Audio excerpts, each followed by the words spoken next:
Cumprimentamos a todos.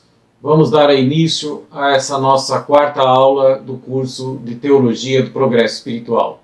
Iniciemos com a oração ao Espírito Santo. Divino Espírito Santo, amor do Pai e do Filho, inspirai-me sempre o que devo pensar, o que devo dizer, o que devo calar, o que devo escrever. Como devo fazer para obter a vossa glória, o bem das almas e minha própria santificação.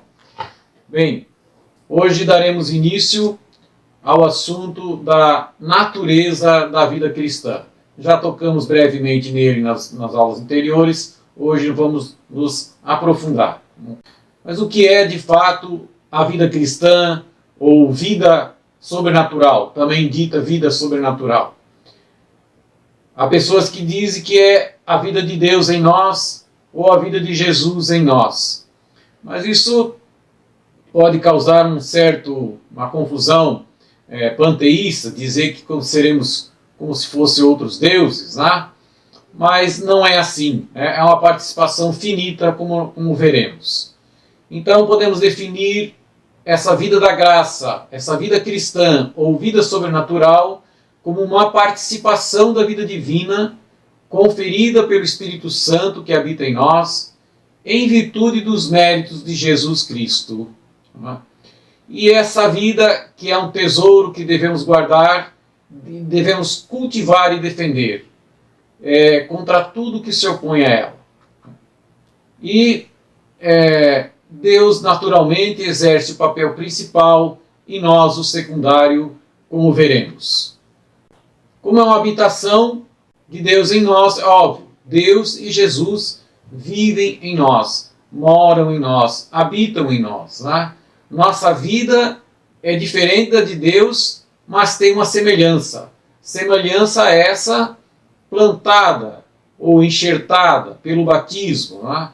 E que nos dá a possibilidade de desenvolver essa vida da graça e de nos unirmos a Deus. Ou seja, devemos fazer uso desses dons divinos para viver em Deus e para Deus, para viver em união com Jesus, para imitar Jesus, para nos santificar, para nos assemelharmos, termos as mesmas disposições interiores das de Jesus, como Ele mesmo quer que o imitemos. Então, é dever nosso desenvolver os dons divinos, e como fazemos? Pelos atos meritórios. E atos meritórios, que teremos uma aula específica sobre isso, podemos inicialmente dizer que todo ato feito em estado de graça e por amor a Deus é um ato meritório. Mas citamos aqui a oração, a mortificação, os sacramentos, as obras de caridade, enfim, como disse, tudo feito por amor a Deus e em estado de graça é meritório. Né? E além disso, devemos não só desenvolver, mas, claro, conservar a vida sobrenatural, essa vida cristã, vida sobrenatural da graça em nós, combatendo a tríplice concupiscência, como já também tocamos no assunto na aula passada, a concupiscência da carne, a concupiscência dos olhos e a soberba da vida, que serão exploradas mais adiante.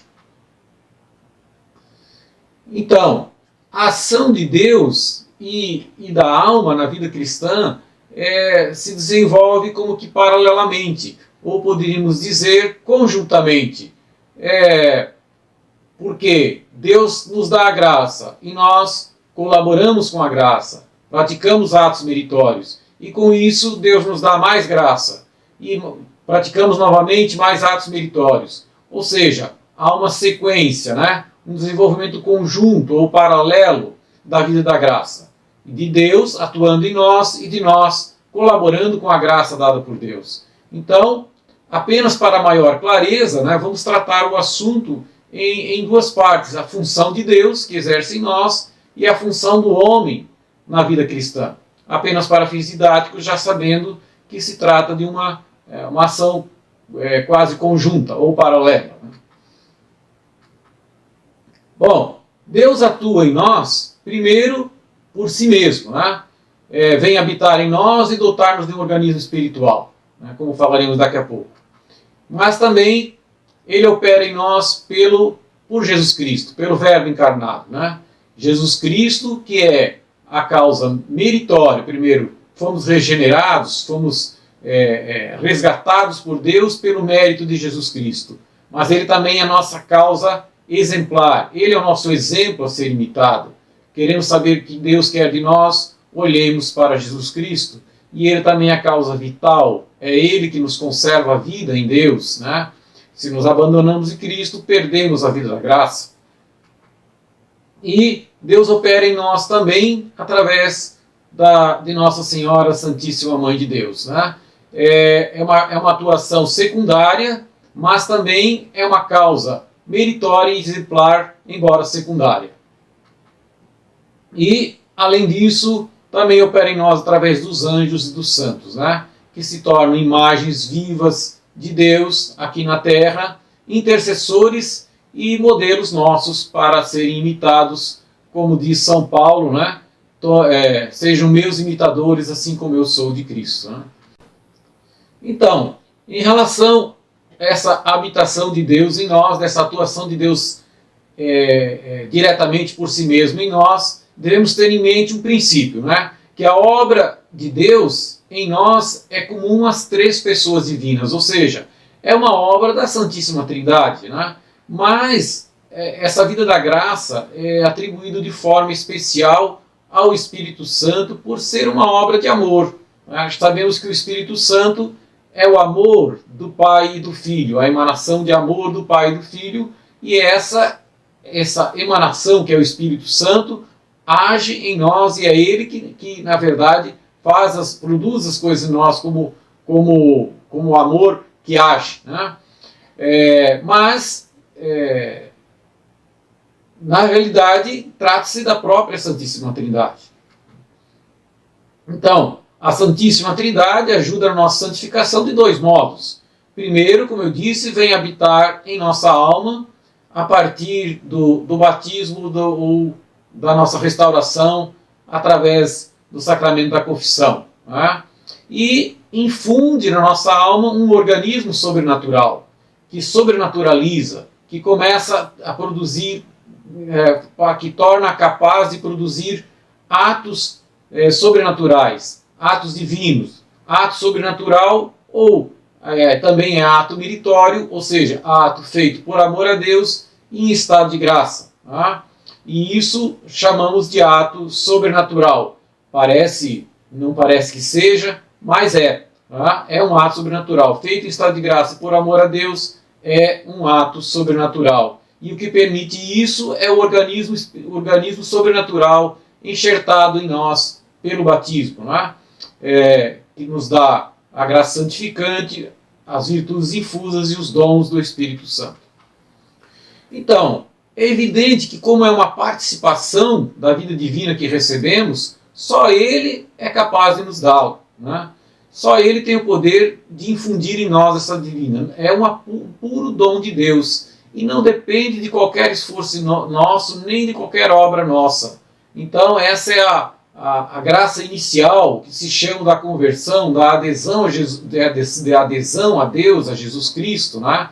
Que não depende de obra nenhuma nossa, nem de mérito algum anterior. É puro dom de Deus, um grande mistério, um dos maiores mistérios que sabemos por que alguns se convertem, outros não. É puro dom de Deus, né?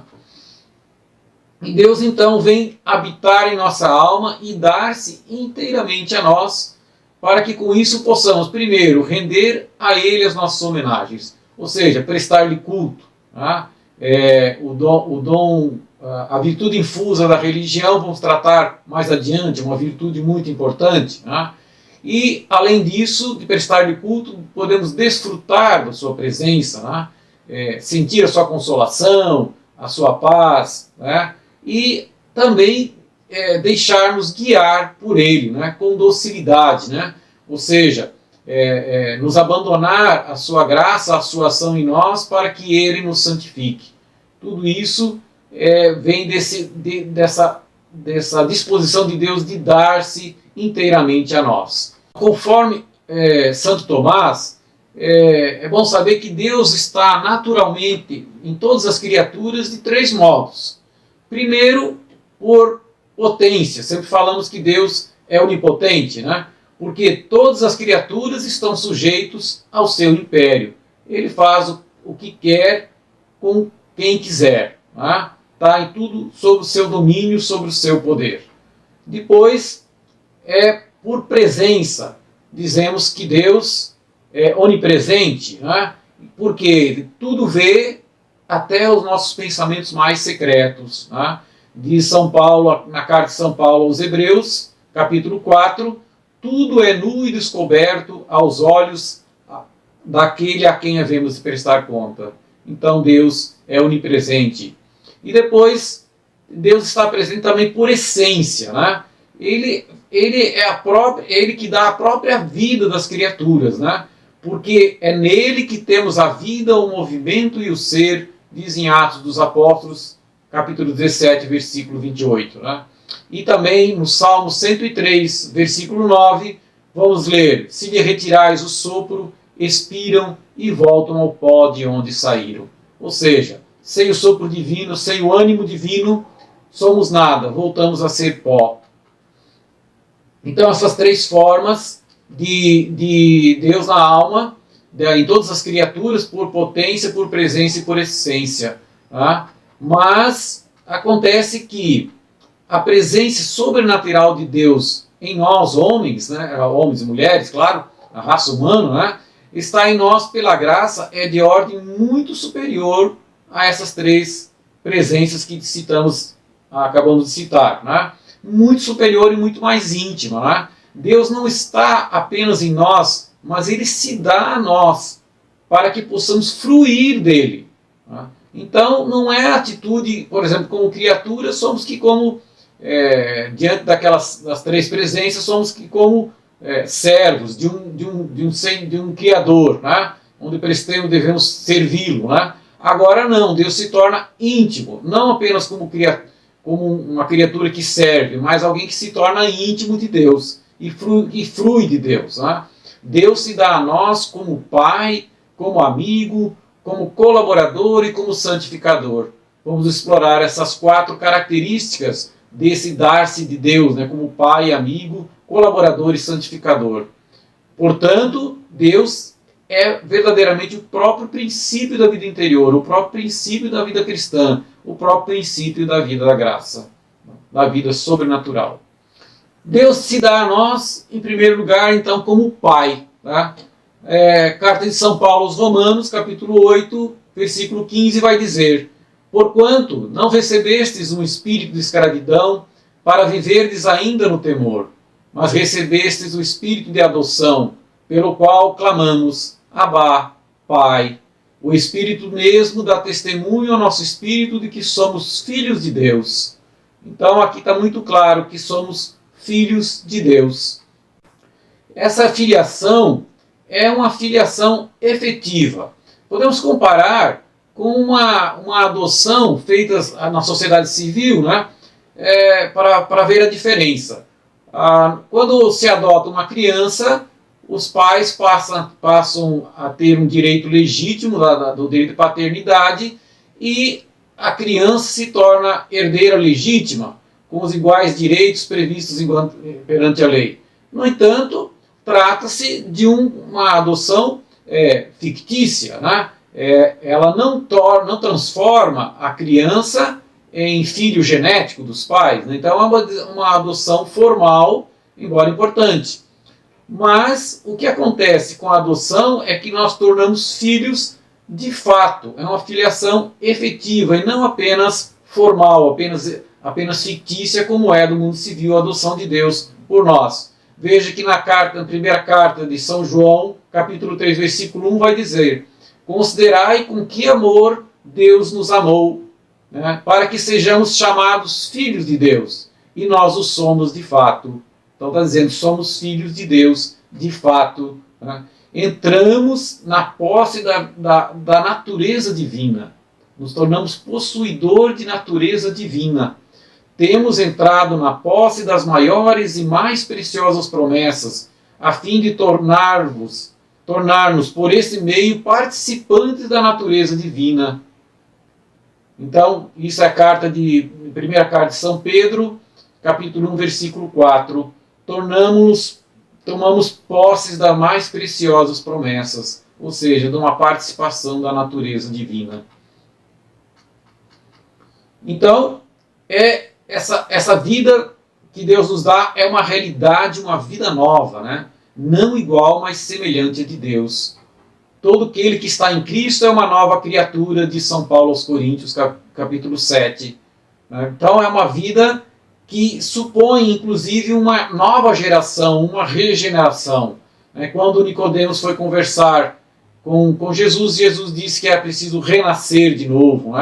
E no Evangelho de São João, capítulo 3, versículo 5, justamente eu acho que é essa passagem de Nicodemos: quem não renascer da água e do Espírito não poderá entrar no reino de Deus. Então é preciso o ato do batismo, para sermos gerados na vida da graça.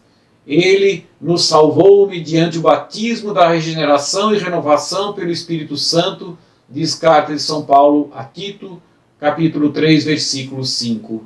Então, o batismo nos traz a vida nova, a vida da graça, a vida em Deus. Tornamos-nos com isso herdeiros de Deus e co-herdeiros de Cristo, a fim de que ele seja o primogênito entre uma multidão de irmãos. Então, somos também, nesse caso, irmãos de Cristo. Todos esses textos mostram assim como a nossa adoção não é puramente formal, nominal, mas é uma questão real e verdadeira. Passamos a ter uma participação da vida divina em nós. E além disso, Deus tem para conosco a ternura de um pai. Ele mesmo compara-se com uma mãe. Nós falamos de pai em sentido genérico, de pais. Deus se compara com uma mãe que jamais esquece seu filhinho. Lá no Antigo Testamento, no livro de Isaías, capítulo 49, versículo 15, vai dizer: pode uma mulher esquecer-se daquele que amamenta? Não ter ternura pelo fruto de suas entranhas? E mesmo que ela o esquecesse, eu não te esqueceria nunca. Então, achamos difícil que uma mãe possa esquecer o seu filho, mas sabemos que em algumas raras vezes isso até pode acontecer. Mas mesmo que aconteça, Deus diz: mesmo assim, eu não te esqueceria. Então, ele traz a ternura do Pai, um afeto do Pai. Quando Jesus revela Deus como Pai,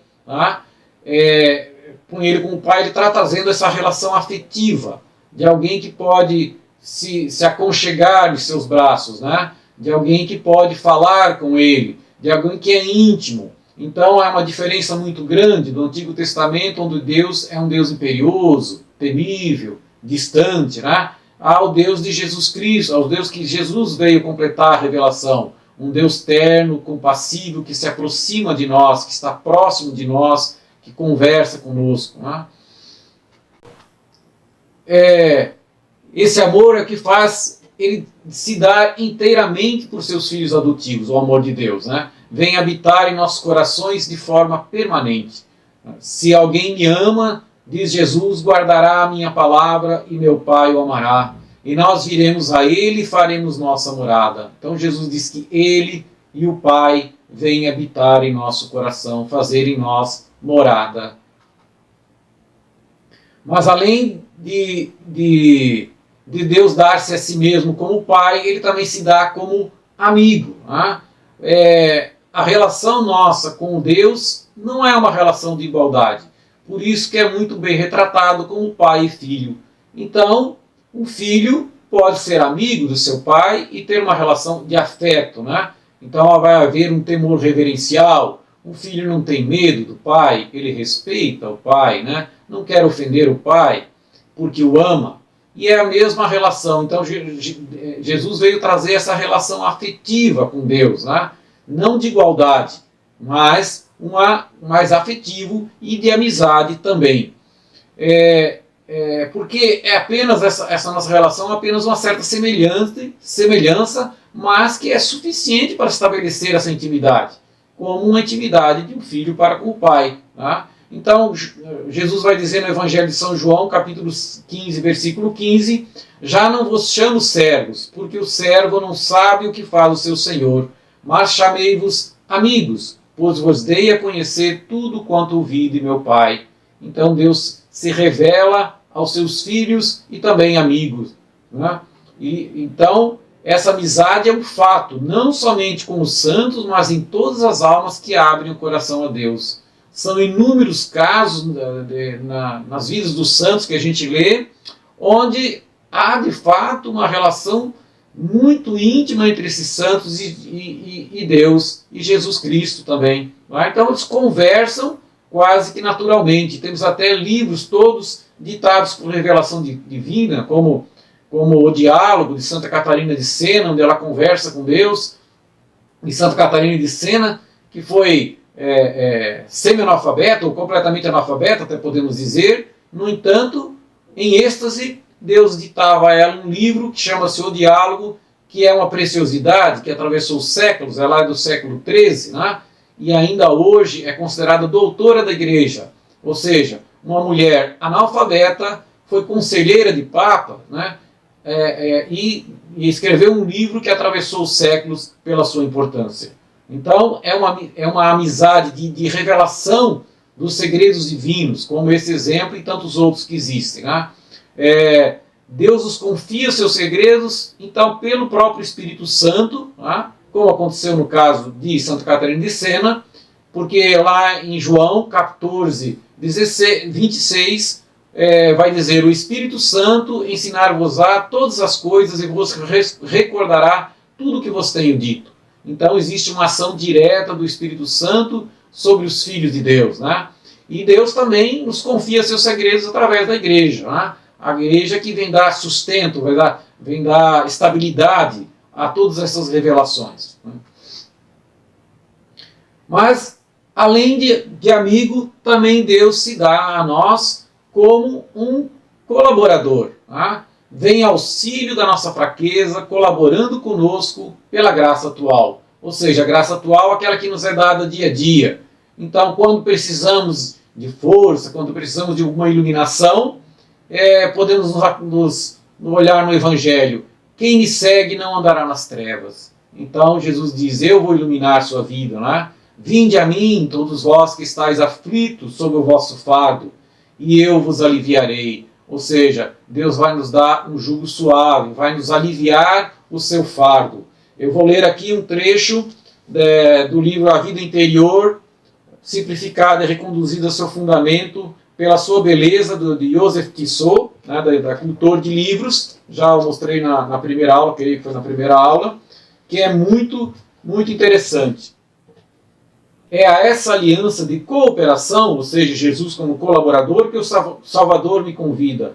Ó tu, diz-me ele, que tens tantos trabalhos e fardos, vem a mim. Por que permanecer isolado em tua agitação, fatigado em teus esforços por um trabalho acima de tuas forças, esmagado sob um fardo que ultrapassa tua capacidade? Vem a mim, não fiques preso a ti mesmo, alia-te a mim. Não permaneça sozinho na dor e sob o fardo.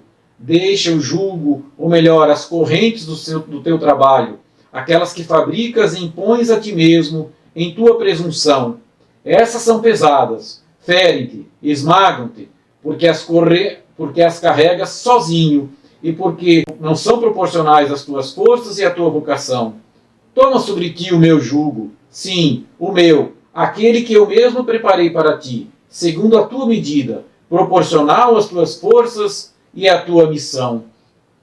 Veja, na aula anterior falamos que um dos castigos, né, do homem quando pecou foi comer o pão com o suor do rosto, ou seja, tudo se tornaria difícil. Então Jesus, como colaborador, alivia todo o nosso fardo, né, dá o jugo dele, que é um jugo leve, que é um fardo suave. Então ele vem como colaborador. Além disso, ele também não permite que sejamos tentados além das nossas forças, né? Deus é fiel, não permitirá que sejais tentados além das vossas forças, mas com a tentação ele vos dará os meios de suportá-la e sairdes dela, diz na primeira carta de São Paulo aos Coríntios, capítulo 10, versículo 13. Então quem está em Deus pode ter a certeza que nunca será tentado além das forças, né? Deus dá a tentação, mas dá a força para resistir. né? E também, ainda como colaborador, ele nos faz perseverar, né? Aí também São Paulo aos Filipenses, capítulo 1, versículo 6, vai dizer: estou persuadido de que aquele que iniciou em vós esta obra excelente lhe dará o acabamento até o dia de Jesus Cristo. Ou seja, se nos conservarmos na graça, Deus também nos ajuda a perseverar na graça e a progredir na vida de santificação. Por fim, Deus se dá a nós também como um santificador, né? Como santificador. Transforma a nossa alma em um templo santo, embelezado com todas as virtudes, né? Em 1 Coríntios 3,17 vai dizer: porque o templo de Deus é sagrado, e isto sois vós. Ou seja, somos templos do Espírito Santo, templos da Santíssima Trindade. E isso é muito bom meditar nisso, porque faz às vezes pensar como emporcalhar, como o pecado emporcalha a nossa vida, né? Suja um templo divino que está em nós, né? Também em 1 Coríntios 3,16 vai dizer: não sabeis que sois o templo de Deus e que o Espírito Santo habita em vós? Quanto mais tivermos consciência disso, mais é um estímulo para a nossa santificação.